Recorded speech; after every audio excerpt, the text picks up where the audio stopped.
ವಜುವಿನಲ್ಲಿ ನಫಿಲ್ ಕಾರ್ಯಗಳು ಬಿಸ್ಮಿಲ್ಲಾ ಅಲ್ಹಮ್ದುಲಿಲ್ಲಾಹಿ ಅನ್ನುವುದು, ಖಿಬ್ಲಾದ ಕಡೆ ಮುಖ ಮಾಡಿ ಕೂಡಿರುವುದು, ಬಲದಿಂದ ಪ್ರಾರಂಭಿಸುವುದು, ಪ್ರತಿಯೊಂದು ಅವಯವ ತೊಳೆಯುತ್ತಿರುವಾಗ ಎರಡನೇ ಕಲ್ಮಾ ಶಹಾದತ್ ಹಾಗೂ ದರುದೆ ಶರೀಫ್ ಪಠಿಸುವುದು, ಕೈಯಲ್ಲಿ ಉಂಗುರವಿದ್ದರೆ ಅದನ್ನು ತಿರುಗಿಸಬೇಕು ಅಥವಾ ಹಿಂದೆ ಮುಂದೆ ಮಾಡಬೇಕು, ಕುತ್ತಿಗೆಯ ಮಸಾಹ್ ಮಾಡುವುದು, ಪ್ರತಿ ಅವಯವದ ಮೇಲೆ ಕೈಯಾಡಿಸುವುದು, ವಜುವಿನ ಕೆಲಸ ಬೇರೆಯವರ ಸಹಾಯ ಪಡೆಯದೆ ಸ್ವತಃ ಮಾಡುವುದು, ಶಿರದ ಮುಂದಿನ ಭಾಗದ ಮಸಾಹ್ ಮಾಡುವುದು, ವಜುವಿನ ಮಂತ್ರ ಉಚ್ಚರಿಸುವುದು, ವಜುವಿನಲ್ಲಿ ಉಳಿದ ನೀರನ್ನು ಕುಡಿಯುವುದು, ವಜುವಿನ ಉಪಕಾರ ಸ್ಮರಿಸುವುದು.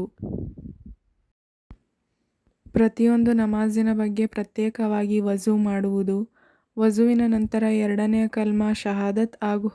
ಇನ್ನ ಅನ್ಜಲ್ನಾ ಸೂರಾ ಪಠಿಸುವುದು.